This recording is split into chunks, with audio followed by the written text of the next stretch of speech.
Welcome to the Master Cars Pro channel. Today we'll talk about the problems and weaknesses of Škoda Yeti.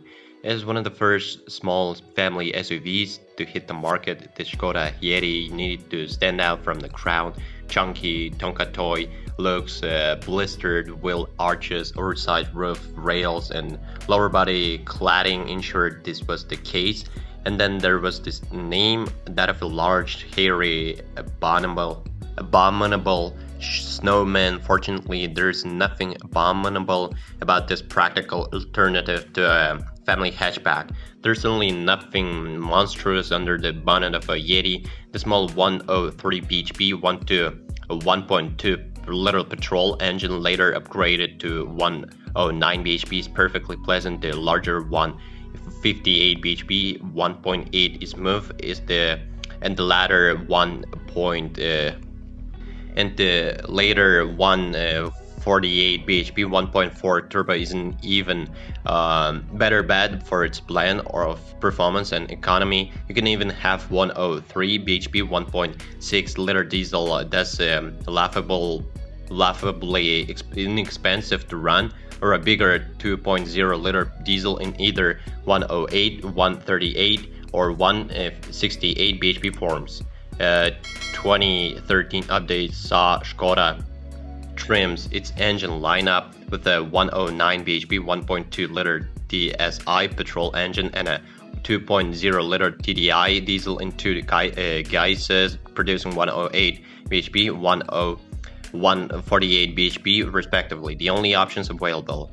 They were initially 4 trims levels to choose from: S, SE, Monte Carlo, and SEL. Opt for the entry-level model and you'll get 17-inch alloy wheels, parking sensors, heated front seats, heated windscreen, and a touchscreen infotainment system complete with the sat-nav, DAB radio, and Bluetooth connectivity as standard. Upgrade to the range-topping SEL drive model. You'll find unique 17-inch alloy wheels, silver roof rails, textile floor mats, and full leather upholstery.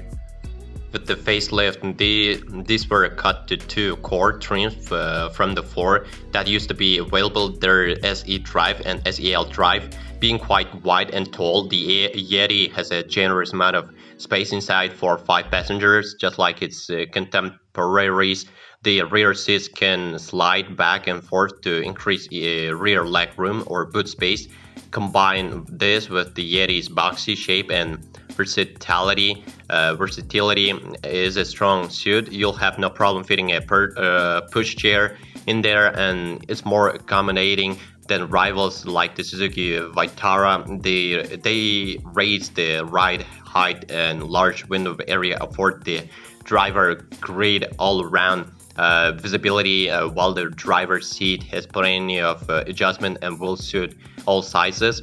The Yeti is surprisingly enjoyable to drive too, not least thanks to having plenty of traction. It moves around quite nicely with any of the engines under its bonnet, and none of them are especially racos. The 2.0 TDI versions are particularly punchy and frugal, and at their best employed in the rough and tumble ideal of the 4-wheel drive versions. The consequences of its height, though, are a rather firm ride and a bit of wind noise at speed, which is something that doesn't trouble rivals such as the Nissan Qashqai. The steering, unlike that most of modern Škoda models, is quite heavy and can make parking more of a chore than it ought to be.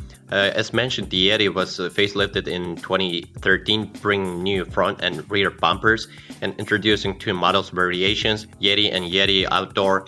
The move aimed to offer buyers the choice based on how they use their car. The standard Yeti for those who don't need off-road capability, and Yeti Outdoor with different bumpers that increase the approach and departure angles to make it more capable of on rough terrain for those who do.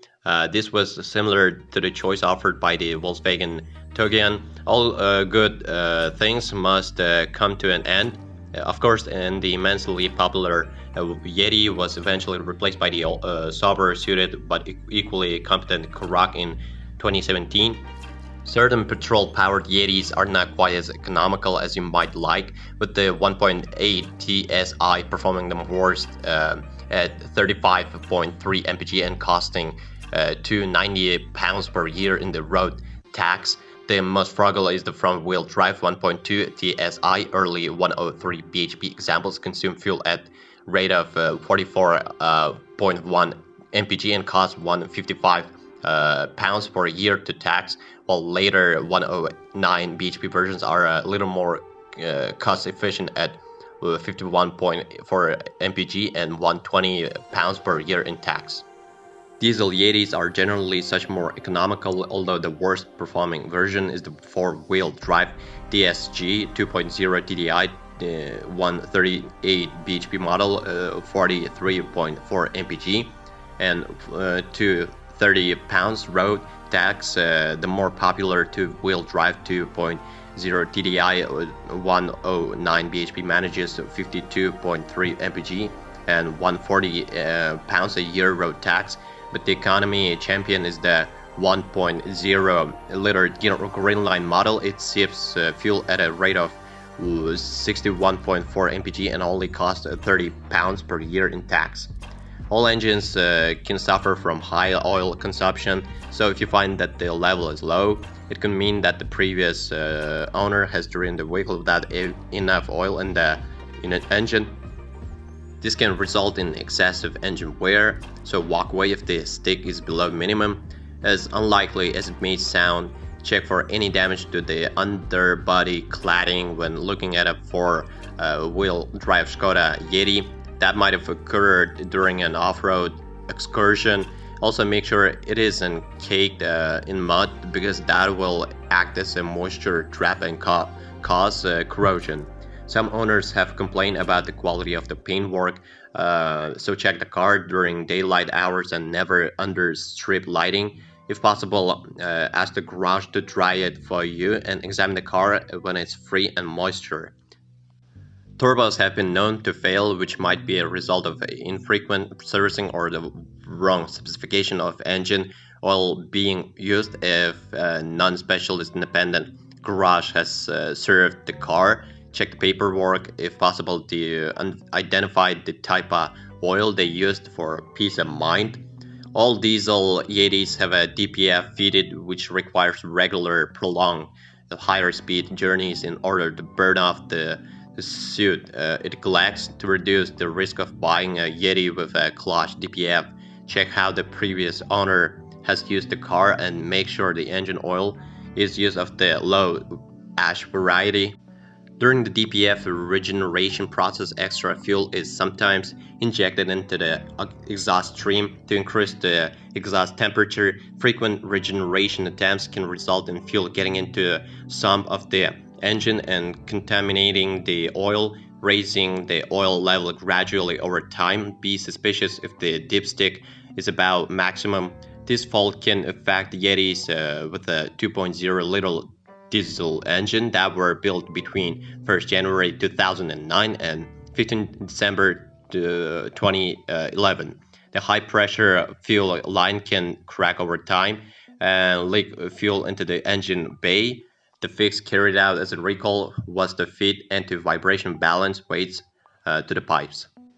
Another recall concerns vehicles equipped with side airbags. Metal fragments from the gas generator could enter the interior and cause injury in the event of a collision where the airbag deploys. This affects models produced between 15 January 2015 and 28 January 2015. So check with your Skoda dealer for more information. Parts from the seat belt pre-tensioner can be dislodged in a collision and cause injury to occupants. On some models manufactured between 1st May 2016 and 31st October 2016, contact your Skoda dealer to make sure any recall work has been completed if you think this applies to your car.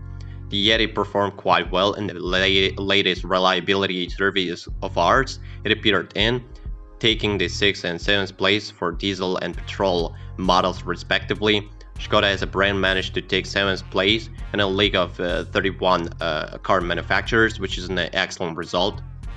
That's not to say there haven't been problems with the Yeti. In fact, quite a number of non-engine electrical issues were reported, but these cars remained drivable and the work was carried out under warranty. Some owners have complained of the other faults, though, including an issue with the immobilizer that left them stranded. If you only need a car for short trips in town, then the 1.2 TSI petrol Yeti is more than up to the job, and thanks to its power boosting turbo, can cope with the odd longer journey too. You won't find one in four-wheel drive form, but most people won't need that.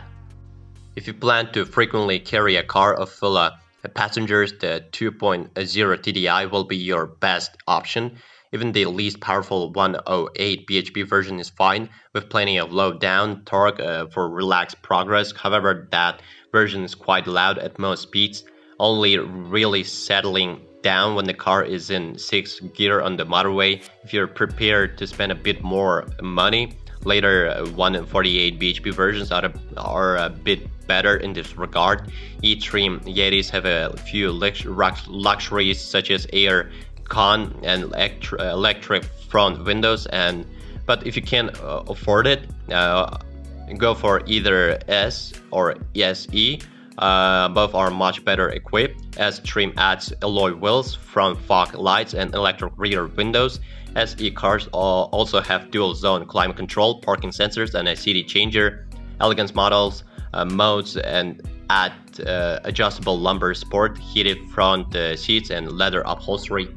If you're looking for a compact SUV that's good to drive and has a comfortable ride, then take a look at the Suzuki Vitara. All its engines offer excellent fuel economy too, thanks in part to the car's low weight compared with rivals.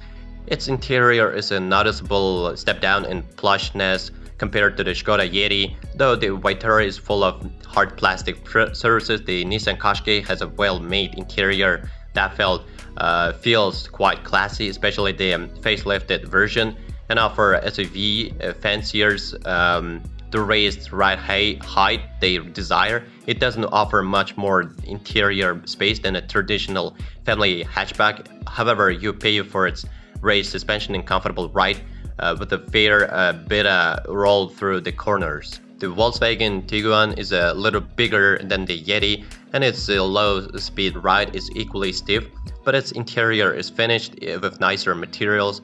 You do have to pay extra for the privilege of ownership though. Well, if you are the owner of this car, then please describe the problems that you had to face during the operation of the car. Perhaps it is your feedback that'll help viewers when choosing a car. That's it for today. Thanks everyone for attention. It isn't much work for you to subscribe to the channel. See you soon.